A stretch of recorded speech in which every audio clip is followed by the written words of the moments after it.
नमस्कार दोस्तों, Bihar beyond borders podcast में आपका स्वागत है। आज हमारे साथ हैं बिहार में पारंपरिक वाद्य यंत्र बनाने वाले एकमात्र कारीगर श्री राजेश कुमार शर्मा जी। आपका बहुत बहुत स्वागत है। धन्यवाद। आपके परिवार में ये कला कब से चली आ रही है?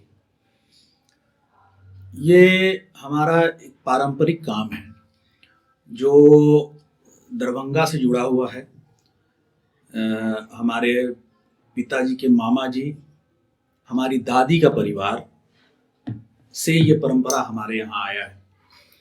तो दरभंगा में वो सारा परिवार म्यूजिकल इंस्ट्रूमेंट्स बनाते थे। तो उस समय चूँकि दरभंगा महाराज के यहाँ सारे कलाकार गाते बजाते थे, तो उनके वाद्य यंत्र को ठीक करने के लिए सब लोग हम लोग के यहाँ आते थे। तो चूँकि जब ये दरभंगा महाराजा का अपना जो वो कार्यकाल था वो सब समाप्त हो गया, उसके बाद कलाकारों को काम मिलना कम हो गया, तो वहाँ से सारे लोग पलायन कर गए। तो उसमें से हमारे जो पिताजी के मामा जी थे वो भी पलायन किए। तो उसी दौरान ये पहुँच गए कोलकाता, वहाँ उन्होंने अपना काम शुरू किया और उसके कड़ी में मेरे पिताजी भी जुड़े और पिताजी ने वहाँ से सीखा। तो ये घराना हमारा दरभंगा से जुड़ा हुआ है। दरभंगा से? हाँ, दरभंगा से ही ये घराना है। ये पूरी तरीके से बिहार से विकसित हुआ है। चूँकि इस घराने में इस वाद्य यंत्र को बनाने वाले बहुत सारे दूसरे लोग भी हैं जो अपने अपने तरीके से अपने क्षेत्र में काम करते हैं, लेकिन हम लोग जो हैं हम उसी परंपरा से आगे बढ़े हैं। लेकिन इस परंपरा में जो हमारे पिताजी के गुरुजी हैं वो कोलकाता में जाके बस गए, तो वो चीज़ें कुछ वहाँ से भी उन्होंने उसको जोड़ा। उस ज़माने में उस समकालीन जो कलाकार थे उनके साथ संपर्क में रहे और नए नए चीज़ों को, जैसे कारीगर हारमोनियम के थे लेकिन उन्होंने सितार बनाना शुरू किया। तो उसके बाद जैसे जैसे कलाकारों के साथ जुड़ाव होता गया वो और ज़्यादा परिष्कृत हो गया वो, और एक बहुत बड़ा नाम हुआ राधा कृष्ण शर्मा जी, जो हमारे पिताजी के अपने मामा, और मेरे पिताजी वहाँ उन्होंने शिक्षा ग्रहण किया, इसके सारे बारीक चीज़ों को सीखा और लगभग 30-35 वर्षों तक वो साथ में भी रहे। और उसके बाद पिताजी फिर किसी परिस्थिति के वजह से वापस उनको फिर अपने घर आना पड़ा पटना, और फिर इस परंपरा को फिर हम लोगों ने यहाँ से फिर से जीवंत किया। तो इस तरीके से ये परंपरा जो है बिहार से ही जुड़ा हुआ है। लेकिन इस यात्रा में पश्चिम बंगाल का भी बहुत योगदान है, जहाँ पे कोलकाता में रह के उन्होंने बहुत सारी चीज़ें सीखी, तो वो चीज़ जुड़ती चली गई। तो वो अब जो है सितार में काम करने लगे, तानपुरा, सुरबहार, इस तरह की चीज़ों में काम करते करते वो नई चीज़ें जुड़ी। और बड़े बड़े कलाकारों के साथ जब आप काम करते हैं तो फिर आपका काम भी बहुत उम्दा होता जाता है, क्योंकि आप कारीगर होके आप पूर्ण तभी होते हैं जब बजाने वाले लोग भी उस ज्ञान के साथ आते हैं और उस कमी को बताते हैं, फिर आप उस पर काम करते हैं। तो हर बार कुछ न कुछ उन कलाकारों से सीखते रहते हैं और उसके बाद आप भी फिर एक अच्छा वाद्य यंत्र बनाने के योग्य हो जाते हैं, बेहतर हो जाते हैं। बेहतर हो जाते हैं। जी जी जी, ये निरंतर अपने को अपडेट करने की एक विधा है, ये प्रोसेस जी जी। तो वो निरंतर चलने वाली चीज़ है जो हमेशा चलते रहना चाहिए अगर आप चाहते हैं कि, क्योंकि संगीत भी इसी तरह से विकसित हुआ है। पहले और अब में बहुत सारी चीज़ें बदली हैं, लोगों ने अपनी अपनी योग्यता उसमें जोड़ी है, अपना ज्ञान जोड़ा है। तो कारीगर भी अपना ज्ञान जो है उसमें जोड़ता है, जो बड़े कलाकारों से वो उसको सीखता है। क्योंकि बड़े कलाकार जब स्टेज पे होते हैं, जब परफॉर्मेंस देते हैं, तो उनको कुछ कुछ चीज़ें समझ में आती हैं कि ये वाद्य यंत्र में होना चाहिए, ये कमी है, इसको हम कैसे दूर करें। उसके लिए फिर कारीगर के पास जब आता है तो वो अपनी बात को शेयर करता है और उस पर काम होता है। अगर कारीगर के मन में या सामने इस तरह की बातें कभी भी नहीं आई है, तब भी उस पर वो काम करता है, वो भी नई चीज सीखता है। तो इस विधा को बिहार में केवल आपके परिवार ने जीवित रखा है? हाँ, जीवित रखा है। जिस जमाने में पिताजी वापस आ गए, आर्थिक स्थिति वैसी तो थी नहीं कि वो कहीं भी और जगह जाके शुरू करते, क्योंकि इसके लिए तो बहुत अच्छा पृष्ठभूमि नहीं है बिहार क्लासिकल इंस्ट्रूमेंट्स के लिए। इस बात को कहने में दुख होता है, क्योंकि संगीत में जो जो मूल संगीत का प्राण है वो क्लासिकल म्यूजिक है। इसको सारे लोग मानते हैं, चाहे वो किसी भी तरीके का संगीत कर रहे हो। जो ध्रुपद है, ध्रुपद एक अंग है, ख्याल एक अंग है। तो हम लोगों का जो ये क्लासिकल म्यूजिक है, ये हर म्यूजिक की जननी है, क्योंकि जब आप बेसिक चीज़ों को क्लियर करते हैं तो बाकी सारी चीज़ें उसमें समाहित होती है। लेकिन हम लोग इन चीज़ों को चूंकि यहाँ इसलिए कर पाए कि चूंकि मेरा घर है। जब आपके पास कोई रास्ता ना हो तो फिर आप घूम के आते हैं अपने घर।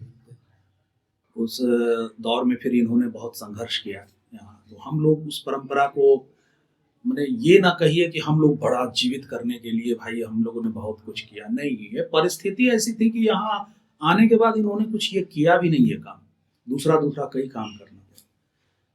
बाद में फिर चीजें, फिर चूंकि आपने पूरा जीवन आपने सीखने में लगाया क्लासिकल म्यूजिकल इंस्ट्रूमेंट बनाने में, जैसे सितार, तानपुरा, और जब आप घर वापस आ जाते हैं और आ जाने के बाद आपके पास आप बेरोजगार हो जाते हैं, चूंकि जहां आप रह रहे थे वो एक बड़ा मार्केट है। चूंकि क्लासिकल म्यूजिक वहाँ के कल्चर में बसा हुआ है, जैसे पश्चिम बंगाल, कोलकाता में, वहाँ बहुत दूर दूर से लोग आते हैं। लोगों को ये समझ में भी आता है, इनको पता भी है कि क्लासिकल म्यूजिकल इंस्ट्रूमेंट्स पश्चिम बंगाल, कोलकाता में मतलब मिलता है, और मार्केट है। तो लोगों के दिमाग में पहले से तय है कि वहाँ इंस्ट्रूमेंट बढ़िया मिलता है। लेकिन जब आप वही एक बहुत बड़ा जानकार व्यक्ति जब वापस अपने घर आता है तो स्ट्रगल करने लग जाता है एक विषय का, वो विशेषज्ञ है, लेकिन जब वापस आ जाता है तो वो बेरोजगार हो जाता है, क्योंकि वो विषय का यहाँ कोई उपयोगिता नहीं है। तो फिर वो यहाँ पे आके फिर वो काम करने लग जाते हैं, दूसरा काम। ये स्वाभाविक है, क्योंकि आपको तो फिर परिवार के लिए कुछ तो जीविकोपार्जन करना है। तो यहाँ से जुड़ा हुआ कुछ काम उन्होंने किया। उसके बाद फिर कुछ बीच में लोग आए जो जुड़े, और फिर वही होती है ना कि बीज तो अंदर में है पड़ा हुआ, अनुकूल समय में परिस्थितियां हुई जैसे, वो फिर वो बीज जो है फूटा। तो फिर अच्छे लोग जुड़े बिहार में। उसमें सबसे बड़ा नाम है डॉक्टर शिव नारायण सिंह जी, जो अभी नहीं है। वो तो समझ लीजिए कि यहाँ के लिए वो वरदान रहे क्लासिकल म्यूजिक को प्रमोट करने में, कलाकारों को प्रमोट करने में। तो एक तरीके से कहा जाए कि कारीगर को भी प्रमोट करने में उनका बहुत बड़ा योगदान रहा, डॉक्टर शिव नारायण सिंह जी का। उनका योगदान को हम लोग भूल नहीं सकते, क्योंकि बिहार में बड़े बड़े कार्यक्रमों के लिए बड़े बड़े कलाकार, जिन लोगों को देखना मुश्किल था, उनके घर में बैठ के वो लोग संगीत करते थे। तो पिताजी भी वहाँ से जुड़े, और जोड़ने में बड़ा योगदान रहा। एक और बड़े कलाकार थे दामोदर उपाध्याय, बहुत बड़े सितार वादक, उन्होंने जोड़ा। चूंकि वो लोग कोलकाता जाया करते थे पिताजी के दुकान में, मामा के उनके दुकान में, तो वो परिचय था। तो वो परिचय यहाँ काम किया। जब इनको देखा और देख के आश्चर्यचकित हो गए कि अरे शर्मा जी आप यहाँ और ये काम कर रहे हैं, उससे तो अच्छा है कि चलिए आप जो जिसके मास्टर हैं वो काम करिए। कि जैसे ही वो रास्ता मिला, फिर उसके बाद चीज़ें फिर उनके मनोनुकूल हुई, जो वो चाहते थे, जिसमें उनको खुशी मिलती थी, तो वो फिर उन्होंने शुरू किया। पैशन भी बोलते हैं, पैशन उन्होंने शुरू किया। उसके बाद फिर यात्रा फिर बढ़ती चली गई। तो फिर हमने भी सितार सीखना शुरू किया। हमने पिताजी से सारा कुछ सीखा, सितार सीखना शुरू किया। सितार में सीखने के बाद वो सारा काम कर पाना आसान हुआ। फिर जो मेरी यात्रा जो है, फिर उसके बाद फिर आगे बढ़ती है। उसके बाद आपका अपना पर्सनल जर्नी, फिर मेरी जर्नी एक शुरू होती है। जब पिताजी से हमने बहुत कुछ सीखा, उनके रहते बहुत सारी चीज़ें सीखी। क्योंकि ये पारंपरिक काम है, इसमें बहुत सारी ऐसी चीज़ें हैं जो तभी आपको बताई जाती है जब आप उस योग्य हो जाते हैं। क्योंकि वो बात समझने योग्य भी होना जरूरी है।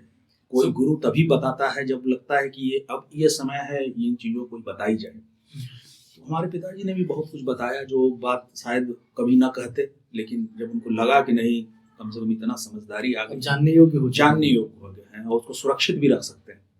हाँ, ये भी है, विधा में आप विधा में परंपरा को आप सुरक्षित तब रख सकते हैं जब आप उस योग्य हो जाइए, और जब उस योग्यता के साथ जब किसी चीज़ों को जब आप समझते हैं तो वो चीज़ों को बहुत रिस्पेक्ट देते हैं, क्योंकि वो चीज़ें वो 1 दिन 2 दिन में नहीं आई हैं जो आपको शेयर कर दी गई 2 मिनट में। तो बोला वो चीज़ें वर्षों के संघर्ष के बाद आपके पास अर्जित हुआ है, और वो हम ट्रांसफर कर रहे हैं एक ऐसे व्यक्ति को जो अब इस योग्य हो गया है, अब डिजर्व करता है, डिजर्व करते हैं, तो वो महसूस करते हैं गुरु। तो हमारे पिताजी जब उनको लगा तब ये कुछ चीजें जो है हमको उन्होंने बताया। उस जमाने में तो बड़ी मुश्किल थी, इस जमाने में आप संपर्क नहीं रख सकते थे दुनिया से। आज ये हमको बहुत बड़ा फायदा हो गया है, हमको ही नहीं सारे लोगों को फायदा हो गया है कि आप यदि आपके अंदर कुछ ऐसी चीज है, प्रतिभा है तो आप लोगों को बता सकते हैं। आपके पास एक प्लेटफॉर्म है जहाँ से आप लोगों को बताते हैं। तो यदि हम यहाँ से भी कुछ भी कर रहे हैं, यहीं से कुछ भी कर रहे हैं, तो वो चीज़ें जो है वो लोगों तक पहुँच रही है। तो आज थोड़ा सुविधा ज़्यादा हो गई है, बहुत ज़्यादा हो। तो अब ये फ़र्क उतना नहीं पड़ता कि हम पटना में काम ये कर रहे हैं कि बनारस में कर रहे हैं या किसी और शहर। अब लोकेशन का बैरियर कम हो गया, लोकेशन का बैरियर कम हो गया, तो ये एक बहुत बड़ी सुविधा मिल गई है। तो उसका लाभ हम तो सबको मिल रहा है, तो हमको भी मिल रहा है। तो अब थोड़ा सा इस परंपरा को यहाँ रह के भी कायम करना थोड़ा आसान, पहले की अपेक्षा ज़्यादा आसान हो गया है। तो ऐसा ही है, हम लोग इस परंपरा को यहाँ कर पा रहे हैं, हम अपने को खुश नसीब समझते हैं कि इस परंपरा को आगे बढ़ाते हैं। आप जो वाद्य यंत्र बनाते हैं उसकी क्या विशेषता है? वाद्य यंत्र की विशेषता तो अब इसको बोल के तो बताया नहीं जा सकता, तो बेहतर है कि अगर हम बजा के कुछ आपको दिखाएं तो लोग भी समझ पाएंगे जी कि वाद्य यंत्र की क्या विशेषता होती है। तो हम आपको एक सैंपल सुनाते हैं। देखिए कि ये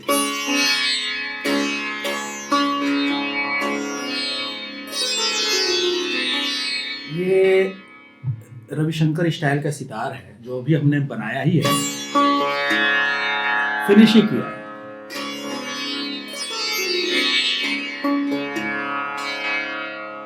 जो हम लोग बनाते हैं वाद्य यंत्र, इस बात को ध्यान में रख के बनाते हैं कि एक प्रोफेशनल आर्टिस्ट जब स्टेज पे बैठ के बजाएगा तो वो जो बजाना चाहता है वो स्पष्ट हो, कोई भी चीज़ स्पष्ट हो, हर स्वर साफ पता चले। ये रविशंकर जैसा बजाते थे उसी तरीके का, उसी स्टाइल का ये वाद्य यंत्र है। खरज पंचम बोलते हैं, इसमें मोटा तार भी इस्तेमाल होता है। आप जैसे देखिए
इसकी विशेषता है कि जैसे ही आपको किसी स्वर को हम बजा रहे हैं वो पूरी तरीके से वो जवाब दे रहा है। तो हम लोग जब इस चीज़ों को बनाते हैं तो वो स्पष्टता आपको बजाने में मिले कि सारे स्वर जो हैं एकदम स्पष्ट हो रहे हैं और साथ में बेसुरा भी नहीं हो रहा है।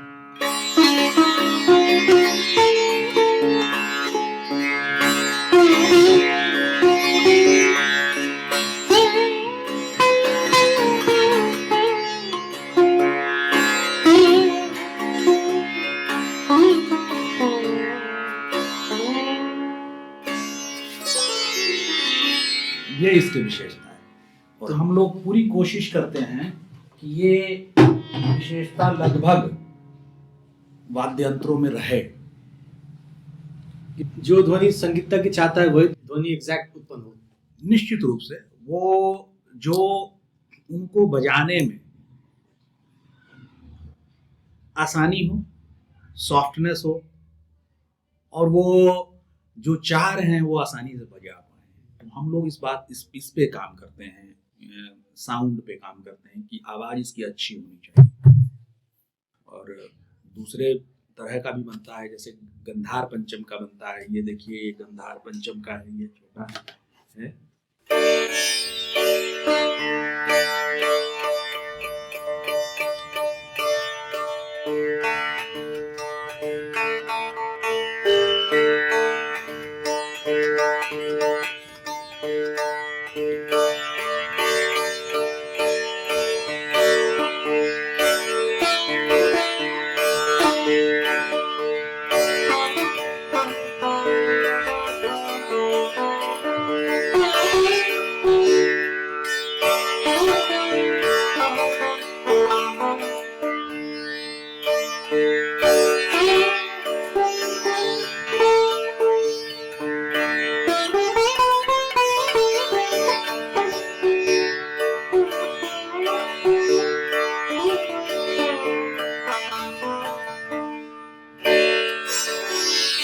ये इसको भी सितारी कहते हैं, लेकिन ये गंधार पंचम है।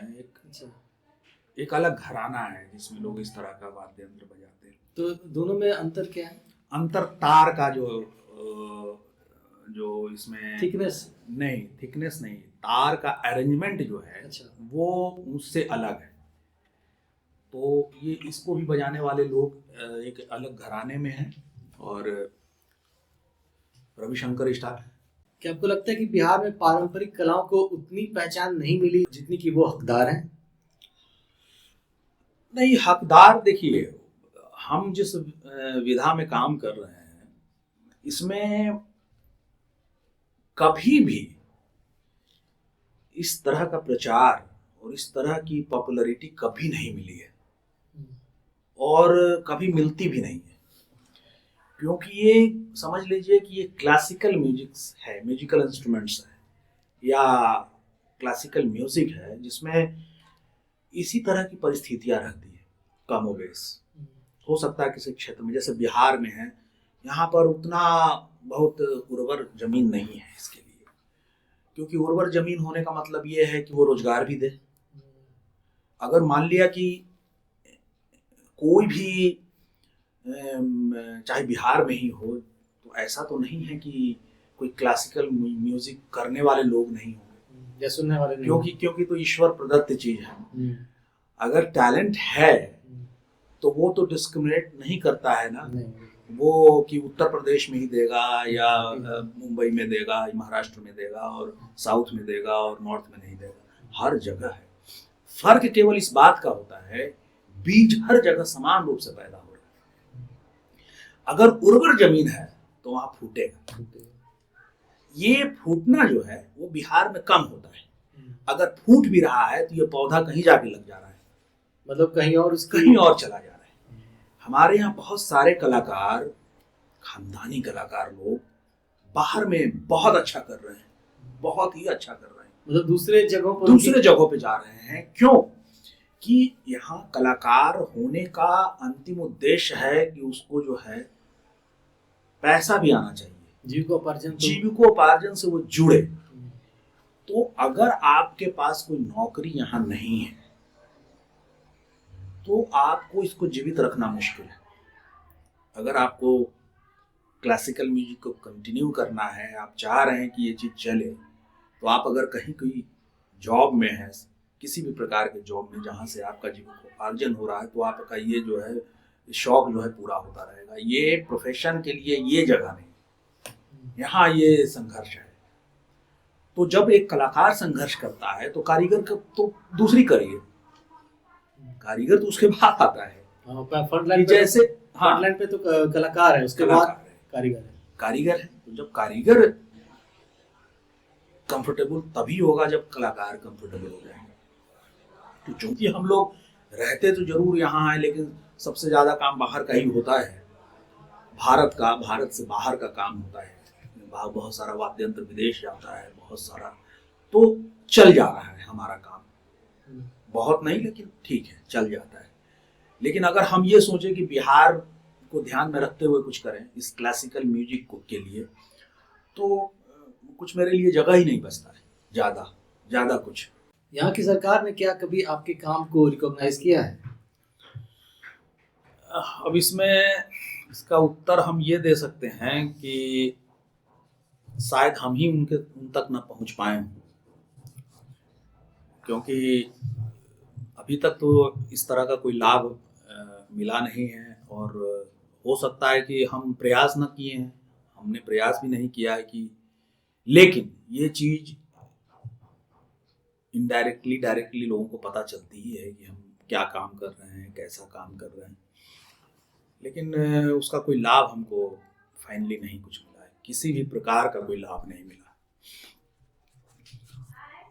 और हम तो चाहते हैं कि सरकार इसको ध्यान दे। एक तरह से बिहार की धरोहर है ये। हाँ, कह सकते हैं कि बिहार में वो काम किया जा रहा है जिस काम के लिए बिहार को अमूमन लोग नहीं जानते हैं, और बड़े बड़े दूसरे शहर का नाम इसमें आता है, लेकिन हम उस काम को यहाँ पे अच्छे से अच्छा करने की कोशिश करते हैं। और हम इस बिहार में रह के इसको करके हम ज़्यादा गौरवान्वित महसूस करते हैं। तो सरकार अगर इसमें अगर ध्यान दे तो अच्छा है। ये अगर पूरी दुनिया में, अगर भारत के बाहर जाके यदि आप बात करते हैं अपने संगीत के विषय में, तो आपको प्रस्तुत करना होगा क्लासिकल म्यूजिक। भारत की पहचान के लिए आपको करना पड़ेगा, सितार बजाना पड़ेगा, आपको सुरबहार बजाना पड़ेगा, आपको ये बताना पड़ेगा कि हमारे भारत का ये वाद्य यंत्र है और इस तरीके से बजता है, और ये आपके भारत की पहचान बताएगा, न कि कोई दूसरा विषय आपको बताएगा। आप भले ही यहाँ उस विषय को करके बहुत पैसा कमा सकते हैं, लेकिन जैसे ही इसकी पहचान की बात होगी तो आपका ये जो क्लासिकल म्यूजिक, जो यहाँ पर बहुत बहुत कम लोग जानते हैं, परिचित हैं या जानना चाहते हैं, ये भारत की पहचान है, इस पर गर्व होना चाहिए। मुझे तो गर्व है। जैसे बोलते हैं लोग कि भारत ने दुनिया को क्या दिया, तो उसमें जो ये क्लासिकल म्यूजिक है एक बहुत बिल्कुल अभिन्न अंग है। बिल्कुल, हमारा जो क्लासिकल म्यूजिक है वो ऐसे है जैसे, आप किस तरीके से हम समझाएं इसको, कि जैसे स्वर है, 7 स्वर हैं, 12 स्वर हैं, लोगों को इतना पता है, लेकिन इन स्वरों के बीच में भी जो स्वर हैं उनका प्रयोग ये भारतीय संगीत में इस तरीके से हुआ है कि जो पूरी दुनिया में कहीं नहीं हुआ। हम एक स्वर से दूसरे स्वर पे जब जाते हैं, उसके बीच में जो एक गैप है उसका भी इस्तेमाल करते हैं, उन स्वरों का इस्तेमाल करते हैं उस राग को अवतरित करने में। बहुत प्रकार के राग हैं, और उन राग में उस जो स्वर लगते हैं, उसमें जिस तरीके से लगते हैं, वो स्वर का कोई मेजरमेंट नहीं है। बाहर में जितना भी संगीत है उस कहीं ना कहीं आप नाप सकते हैं, वो एक फ्रीक्वेंसी पे सेट है। हमारा संगीत एक टेम्पो पे सेट रहता है। बिल्कुल, वो टेम्पो भी अपनी जगह पर है, फ्रीक्वेंसी पर स्वर सेट है, उस पर वो फिक्स है। हमारा संगीत जो है संवाद का संगीत है। हम जब गाते बजाते हैं तो संवाद करते हैं उससे, माने जैसे हम दो आदमी बात कर रहे हैं, इस तरीके से स्वर से एक कलाकार संवाद करता है। तो जब संवाद में जो भी आपका मूड होगा उसी हिसाब से उस राग में उस स्वरों का आप प्रयोग करते हैं। तो ये हमको ऐसा लगता है कि पूरी दुनिया में इस तरह का संगीत जो है नहीं है। आज का युवा जो ये क्राफ्ट सीखना चाहता है उसे आप क्या सलाह देना चाहेंगे? अगर सीखना चाहता है तो उसके लिए तो जो सिखाना चाहता है वो उसको एक्सेप्ट भी करे। अगर वो सीखना चाहता है तो वो एक धैर्य के साथ आए। तो धैर्य चाहिए। धैर्य चाहिए। वो ये सोच के आए कि ये कब हम सीख जाएंगे, क्योंकि जो सिखाने वाला है वो भी पूर्ण नहीं है, वो भी सीख ही रहा है। हर दिन नई चीज़ें आ जाती हैं। तो कहने का मतलब है कि जो बेसिक चीज़ क्लियर होनी है वो पहले तो सीखना पड़ेगा कि आगे अपडेट होने से पहले आपके पास एक मोबाइल होना चाहिए, तभी तो अपडेट होगा। तो मोबाइल होने के लिए मतलब बेसिक चीज़ होना चाहिए आपके पास। तो उतना नॉलेज के लिए भी धैर्य चाहिए। आप आइए, स्वर समझिए, फिर उसके बाद इंस्ट्रूमेंट कैसे चलाते हैं, टूल्स को कैसे इस्तेमाल करते हैं वो सीखिए। टूल्स कैसा काम कर रहा है, वो कैसे अच्छा काम करेगा, कैसे मेंटेन रहेगा वो सीखिए। इतने सारे चीज़ों को समझने के बाद आप फिर आगे बढ़ेंगे, वाद्य यंत्र बनाएंगे, करेंगे, गुरु के सानिध्य में रह के समझेंगे, और ये समझते समझते एक दिन आपकी अपनी समझ होगी कि खुद आप समझने लगेंगे कि ये जो चीज़ें होनी है ये कहाँ काम कैसे करेंगे कि ये चीज़ें होंगी। तो ये एक प्रोसेस है, वो बड़ा आहिस्ता आहिस्ता एक प्रोसेस, जाते जाते आप खुद बातों को समझने लगते हैं। जैसे गुरु बताता है, उंगली पकड़ता है, पहले उंगली पकड़ते पकड़ते एक दिन आपका उंगली छोड़ देता है, और उंगली जब छोड़ देता है तो अब उसको विश्वास होता है कि तुम अपने से चल पाओगे। बहुत तेज चल नहीं पाता, जैसे बच्चा ही है, धीरे शुरू किया है, अब हाथ पकड़ते हैं, सिखाते हैं। उसके बाद एक समय के बाद उसको आप छोड़ते हैं थोड़ा देर के लिए कि देखते हैं कि वो खड़ा होता है कि नहीं। पता चलता है कि खड़ा होता है, गिर जाता है, फिर करते करते करते करते एक दिन पता चलता है डेग बढ़ा रहा है। तो ये विद्या भी इसी तरीके की है। डेग बढ़ाते बढ़ाते बढ़ाते एक दिन पता चला कि अरे बच्चा तो बहुत अच्छा चल रहा है, अच्छा अब इसको दौड़ना सिखाते हैं। तो ये इसी तरह का एक प्रोसेस है।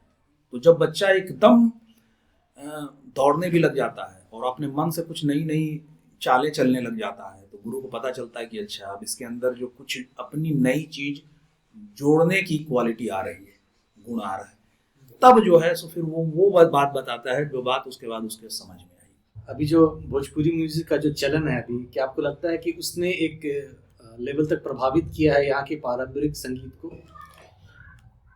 देखिए, एक चीज क्या है कि भोजपुरी संगीत जो है ना, बहुत अच्छा संगीत है। ये पारंपरिक उसके कुछ ट्यून्स हैं, इतने अच्छे हैं कि जो कभी कभी हम सुनते हैं, कभी कभी हम बजाते भी हैं, और तो तब हमको ये याद आता है कि ये जो है बहुत सुंदर है। लेकिन अब इसके कई पक्ष हैं जिसके कारण ये संगीत इतना बदनाम हो गया है। क्योंकि इसमें एक जो व्यावसायिक पक्ष जो है आ गया है, और व्यावसायिक पक्ष इसलिए भी आया है कि ये इस श्रोता को टारगेट करना चाहते हैं। वो जानते हैं कि यही मेरे श्रोता हैं और ये सुनना चाहते हैं, या आप ये सुनाना चाह रहे हैं। क्योंकि आप जो कुछ भी प्रस्तुत करते हैं या परोसते हैं म्यूजिक में, उनको पसंद करने वाले श्रोता तो हैं। अगर आप क्लासिकल म्यूजिक आप सुनाना चाह रहे हैं तो उसके एक अलग श्रोता है, उसकी संख्या उतनी नहीं होगी जितनी भोजपुरी। संख्या कम है लेकिन है संख्या। आप यदि भोजपुरी बहुत साफ सुथरा हमारे पारंपरिक भोजपुरी चीजों को अगर सुनाना चाह रहे हैं, ठीक है, जैसे लोक संगीत वगैरह, लोक संगीत सुनाना चाह रहे हैं, तो उसको भी सुनने वाले लोग हैं। लेकिन जो सबसे ज्यादा बिकता है वो दुकानदार वही रखता है बेचने के लिए। वो इसलिए नहीं रखता है कि इससे समाज बिगड़ रहा है, वो इसलिए रखता है कि मेरा घर इससे चल रहा है। तो वही संगीत प्रस्तुत किया जा रहा है जो विकृत रूप में आ रहा है। और दुर्भाग्य इस बात का है कि जितना भी अच्छा काम किया गया भोजपुरी में, उससे इसकी पहचान न होके जो जितने भी इसमें गंदे काम किए गए हैं, फूहड़ गानों से इसकी पहचान हो गई है। ये मेरे समझ से परे है। क्योंकि फुहरता तो हर एक फोक म्यूजिक में आ ही गया है। हर जगह जहाँ भी फोक म्यूजिक है उसमें लोकल लेवल पर फुहर गाने चलते ही हैं। लेकिन आपकी पहचान फुहरता के लिए हो गई है, ये हमको भी समझना है कि आखिर में ऐसा क्यों है कि बिहार में यदि कुछ निगेटिव बातें होती हैं तो वो उसकी पहचान बनती है, अब पॉजिटिव चीज होती है तो वो उसकी पहचान नहीं बनती है। कौन सा संगीत भोजपुरी की असली पहचान दिखाता है? हाँ, इसमें ऐसा है कि जो भोजपुरी संगीत जिस रूप में पहचान बनाए हुए है, उससे इतर आप जब सुनिएगा भोजपुरी की अपनी पहचान तो आपको लगेगा कि सही में यही पहचान होनी चाहिए। हम आपको एक छोटा सा एक गाना है, हम आपको सुनाते हैं तो आपको समझ में आएगा कि ये भी भोजपुरी ही है और हमको लगता है कि ये पहचान होनी चाहिए।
देखिए ये भी भोजपुरी ही गीत है, आनंद आ गया सुन के। और आप इसको जब सुनेंगे तो आपको गर्व होगा। ये इतने बड़े बड़े लोग इसको कंपोज किए, इसको गाए, और दुर्भाग्य है कि जब आप चर्चा करते हैं तो इनकी चर्चा नहीं करते हैं भोजपुरी में, आप चर्चा करते हैं उन गीतों की जो कि इसकी पहचान ही नहीं। जैसे अभी ये सुनने के बाद जो होता है ना, मन विभोर हो जाता है, वैसा। बिल्कुल बिल्कुल, आप सुनिए, हम लोगों को बड़ा गर्व होता है। अब हम सितार पे बजा रहे हैं, हमको गर्व होता है कि ये इस तरह का संगीत हमारे बिहार के म्यूजिक डायरेक्टर चित्रगुप्त जी ने दिया है। तो हमको ऐसा लगता है कि अगर ये पहचान है तो गर्व है इस पे। तो जब आप इन वाद्य को बनाने में जो सामग्री लगती है, क्या वो सारी सामग्री बिहार में उपलब्ध है? हाँ, ये एक प्रश्न है जो बहुत बड़ा प्रश्न है। ये व्यवसाय में सबसे बड़ा प्रश्न है और इसका उत्तर यही है कि नहीं, क्योंकि नहीं, तभी यहाँ इतना पॉपुलर नहीं हुआ, ये नहीं बन पा रहा है। ये पश्चिम बंगाल में और इधर महाराष्ट्र में एक जगह है सांगली में, मीरज, वहाँ ये ज़्यादा बनता है, इसके पूरे स्ट्रक्चर और ये सारा चीज़ इसलिए बनता है। और एक हमने जैसा पहले बताया कि हमारे दादाजी जो कि दरभंगा से थे, तो वहाँ भी वो परिस्थितियाँ थी। एक आपके वाद्यंत्र बनाने के लिए संसाधन, वो संसाधन आपके दरभंगा में भी था, अच्छा, कोलकाता में भी है और मीरज में भी है। वो संसाधन आपके पटना में नहीं है।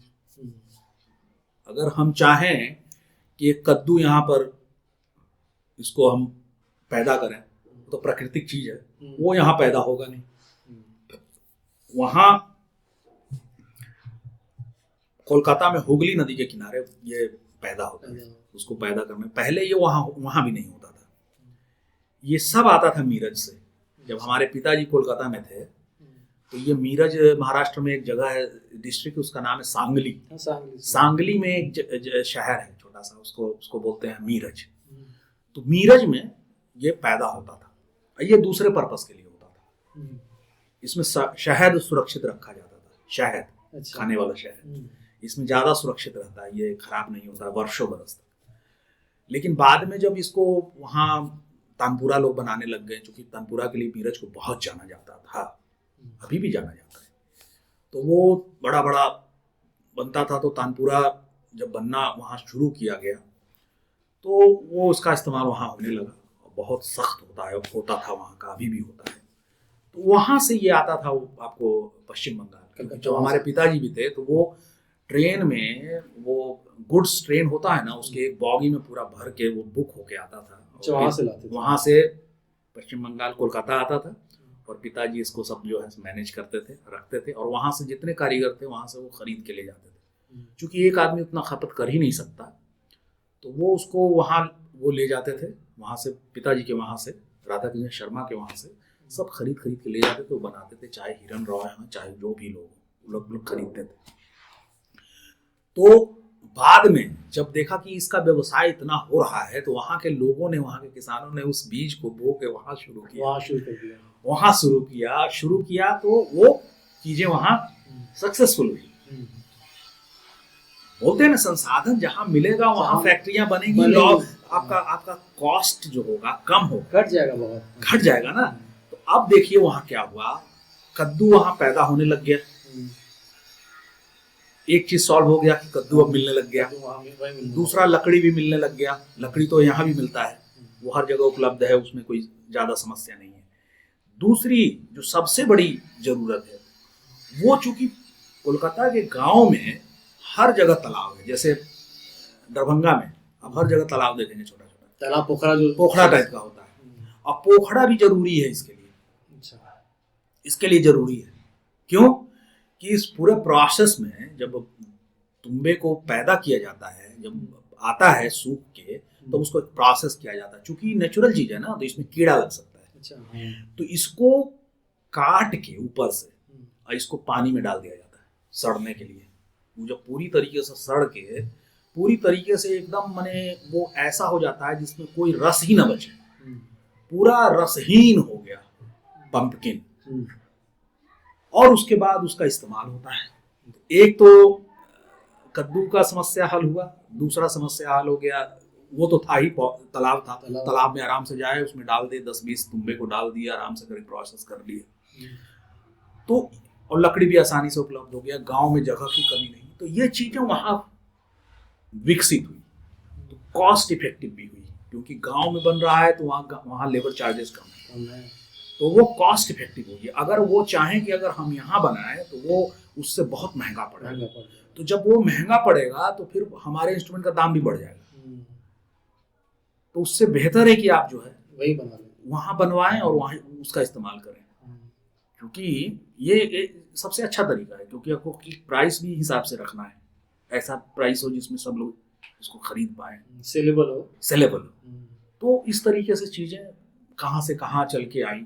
जब सितार के बारे में पढ़ रहा था तो उसमें जवारी बार बार आता है, तो आखिर इसकी महत्ता इतनी क्यों है, और ये एक्चुअली में है क्या? देखिए, जवारी शब्द जो है, एक तो उर्दू शब्द है, इसके लिए हिंदी का कोई टर्म भी नहीं है, ना इंग्लिश में कोई टर्म है सही। इसको सही ढंग से प्रतिबिंबित जो है वो करता है जवारी शब्द। जवारी बोलते हैं, जैसे आपको हम दिखाते हैं, देखिए ये जो है इसको बोलते हैं जवारी, ब्रिज भी बोलते हैं ये। अब इसकी जवारी जो होती है, ये फाइलिंग करके इसकी जवारी की जाती है, आवाज का पूरा जो है टेक्सचर बदलता है इसकी जवारी करके, फाइलिंग करके। इसका एक पक्ष है कि फाइलिंग की जाती है, और ये कुछ ऐसा काम है कि बहुत सारे कलाकार भी जो है इसको करते हैं, अपने से करते हैं, और बहुत सारे कलाकार सफल भी हैं। तो अभी ऐसा पक्ष है कि अगर हम चाहें भी तो हम किसी को कैसे सिखाएं। जैसे कई लोग सोचते हैं कि बहुत आसान काम है, ये फाइलिंग कर लेना है, आवाज़ हो जाएगी।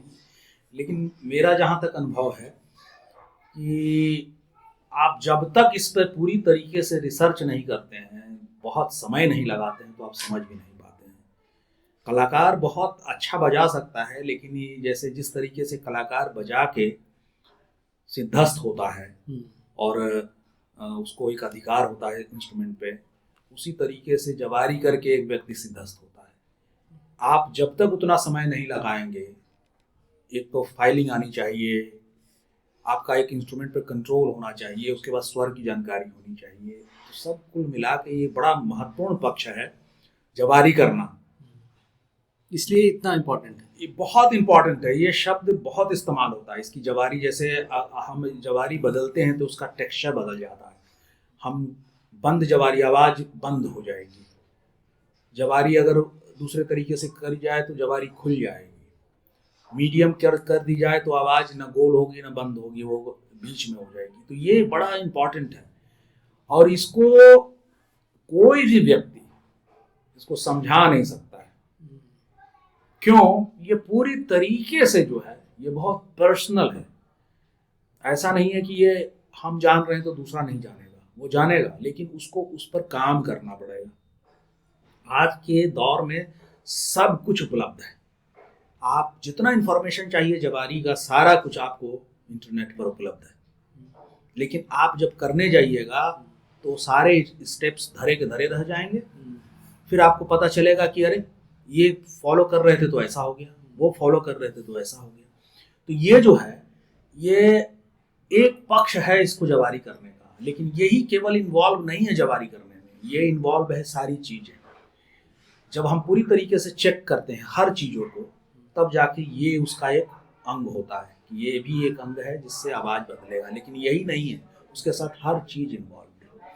तो ये पूरा एक्सपीरियंस पर आधारित है। आप जितना करेंगे उतना सीखेंगे।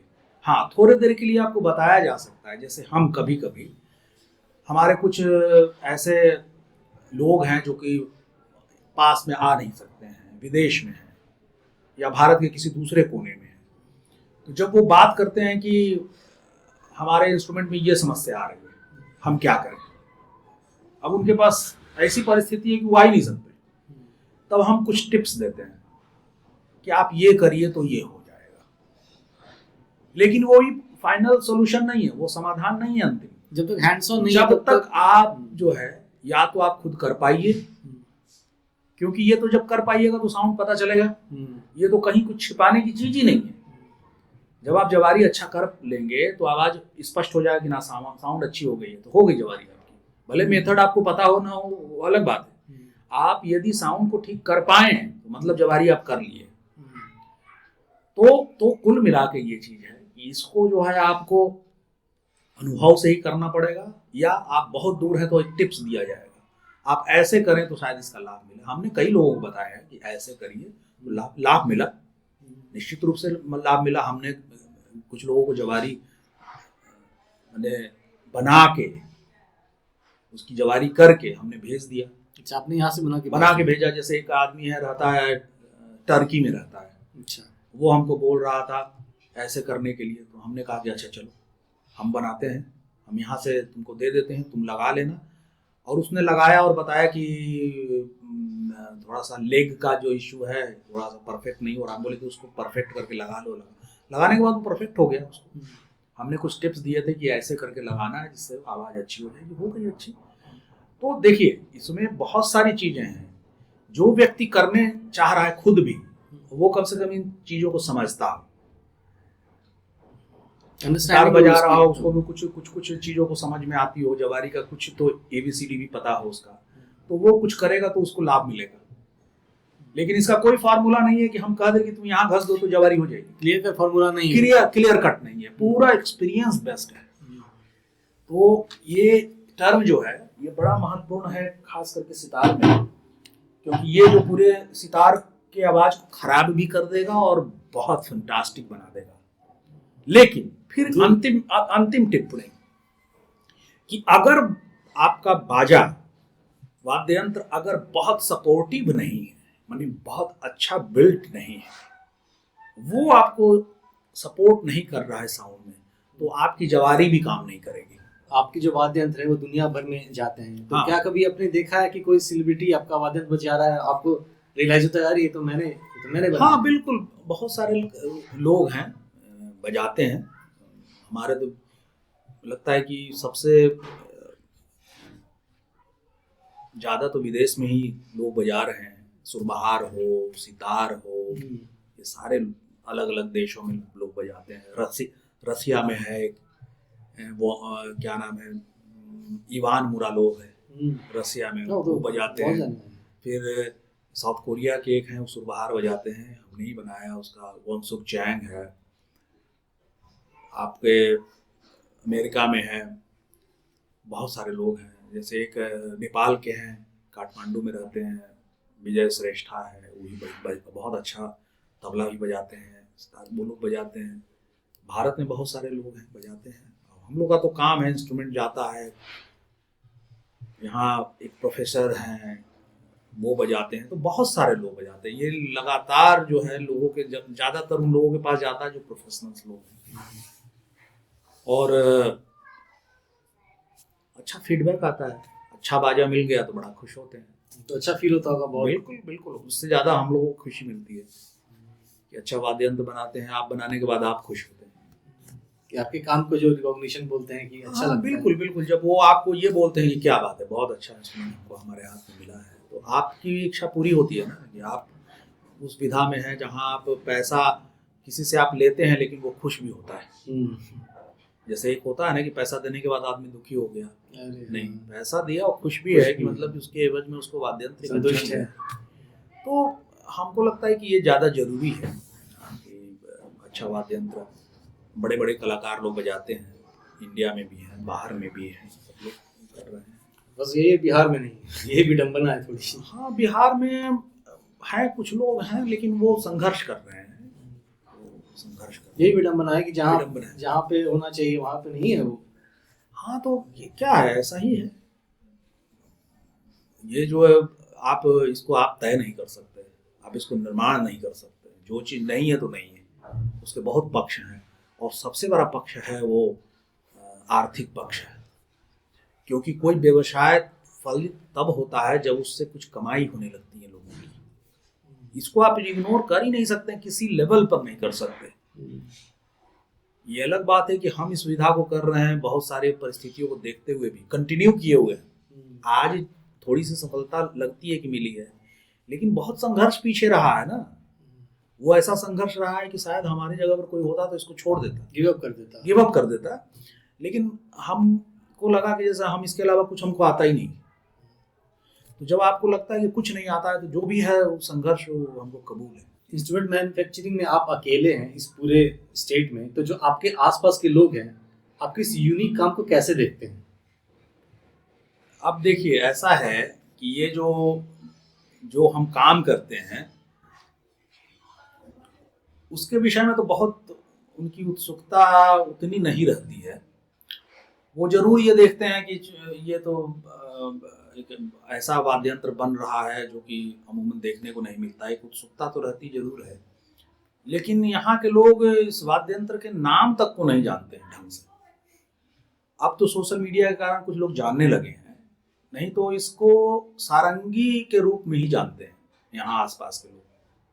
और इस कारण से सारंगी वाला के नाम से ये काफ़ी मशहूर है मेरा ये जगह। और इसके कारण अगर कोई कहीं से भी पूछे कि हमको जाना है सारंगी वाले गली में, तो लोग आसानी से उस जगह को बता देते हैं। तो ये इसकी पहचान ही लोकल, मतलब आपकी गली को ही सारंगी वाली गली के रूप में, जबकि ये नाम नहीं है, इसका नाम कुछ दूसरा है, लेकिन इसको सारंगी वाली गली से मतलब पहचान इसको मिल गई है, क्योंकि ये यूनिक काम है जो कि यहाँ कहीं नहीं होता है। और दूसरा, लोग इस बात से ज्यादा प्रभावित हैं कि यहाँ विदेश से लोग क्यों आते हैं, अचंभित होते होंगे। जैसे होता अजीब है कि आप ये समझ लीजिए कि जो हम काम कर रहे हैं वो इतना महत्वपूर्ण है कि वो काम के लिए कोई विदेश से आता है तो विदेशी महत्वपूर्ण नहीं है, मेरा एक काम महत्वपूर्ण है जिसके कारण वो विदेशी आता है, जिसके कारण वो यहाँ पे आ रहे हैं। लेकिन जो लोकल लोग प्रभावित होते हैं वो उस विदेशी को देख के प्रभावित होते हैं। आप समझ रहे हैं क्या बात है? सर्किल जैसा होता है कि ये अजीब स्थिति है कि जो विषय से प्रभावित होके वो आ रहा है, आप उसको देख के प्रभावित हो रहे हैं। तो आप अभी भी हमारे विषय से बहुत दूर हैं, ये सारे लोग दूर हैं, क्योंकि ये विषय यहाँ के लोगों के लिए उतना नहीं है। लोगों ने प्रयास भी नहीं किया, ऐसा माहौल भी नहीं है। कुछ एक परिवार यहाँ हैं जो कि संगीत को करते हैं शौकिया तौर पे, कुछ घरानेदार लोग भी हैं यहाँ पे, लेकिन वो लोग भी जो विषय हम करते हैं उसमें कुछ एक विषय के का लाभ लेते हैं वो लोग। लेकिन अमूमन यहाँ जैसे हम जैसे सितार है, सुरबहार हैं, इसके कलाकार आसपास में कहीं नहीं है। बस ये सारंगी वाली गली और विदेशियों का आना इन लोगों को प्रभावित करता है। वो विदेशी को देख के प्रभावित होते हैं। निश्चित रूप से, क्योंकि अमूमन आदमी तो ऐसे ही प्रभावित होता है। जब बड़ा अजीब लगता है कि जब कोई बाहर वाला आपको पहचान लेता है तो आपको लगता है कि अरे ये इतना महत्वपूर्ण है, और आपके घर के सामने रहता है वो। और आपके घर के पास में है, आपको नहीं समझ में आती है। तो हम लोग क्या है कि हम लोग अपने ही गुण को हम अप्रिशिएट नहीं करते हैं और समझते नहीं। राजेश जी, बहुत बहुत धन्यवाद अपना समय देने के लिए। तो जाने से पहले एक कोई आपकी जो सबसे मन पसंदीदा धुन है वो एक बार सुना दीजिए। जरूर जरूर, हम चाहेंगे कि एक जो हम बहुत पसंद करते हैं बजाना, वो हम आपको थोड़ा सी झलक सुनाते हैं। वैसे बजाना मेरा तो कोई प्रोफेशन नहीं है, लेकिन हमको ये पसंद ज़्यादा है।